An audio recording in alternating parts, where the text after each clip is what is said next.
Politik adalah proses berbicara tanpa menyinggung siapapun. Suka atau tidak suka, apa yang dulunya dianggap sebagai tata krama yang baik telah menjadi jauh lebih terlibat dan sejujurnya kontroversial. Istilah propolitik menggambarkan bahasa tertulis atau lisan yang sengaja diungkapkan untuk menghindari menyinggung atau meminggirkan kelompok yang diidentifikasi oleh karakteristik sosial tertentu, seperti ras, jenis kelamin, orientasi seksual, atau kemampuan.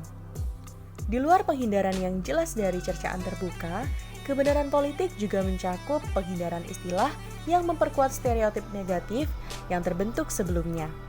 Untuk menjamin kita memasuki dunia kerja, memasuki dunia industri, memasuki kantor, lulusan SMA, SMK, akademi perguruan tinggi, tolong nanti cari yang namanya kartu prakerja seperti ini.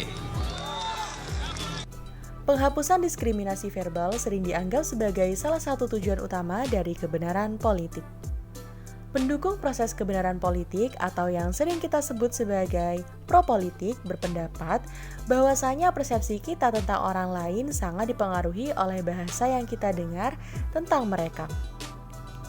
Oleh karena itu, ketika digunakan secara sembarangan atau jahat, bahasa dapat mengungkapkan dan mempromosikan bias kita terhadap berbagai kelompok identitas. Dengan cara ini, penggunaan bahasa yang benar secara politis membantu mencegah marginalisasi dan pengucilan sosial dari kelompok-kelompok tersebut. Mengingat pada kasus Pilkada 2017 dan Pilpres 2019, kita tidak bisa menutup mata mengenai kejadian yang cukup brutal mengenai pembelahan ekstrim.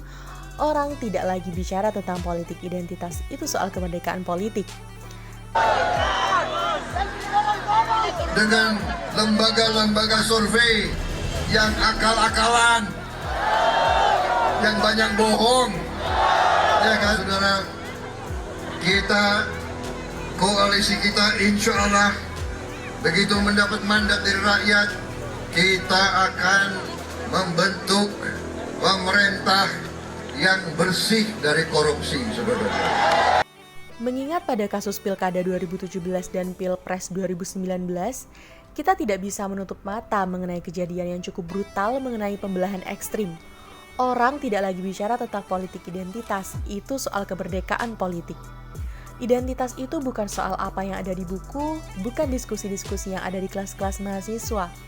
Tapi ini identitas yang suci, given dari Tuhan.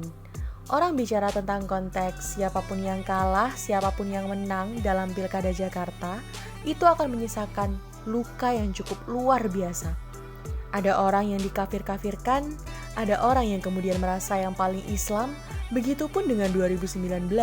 Ada partai yang disebut dengan partai setan untuk pendukungnya Jokowi, dan ada pendukungnya disebut dengan partai malaikat sebagai pendukungnya Prabowo Subianto. Itu realitas politik yang cukup ekstrim, karena ini bicara pada standing posisi masing-masing identitas, di mana politik identitas sebagai teori batas-batas normatif.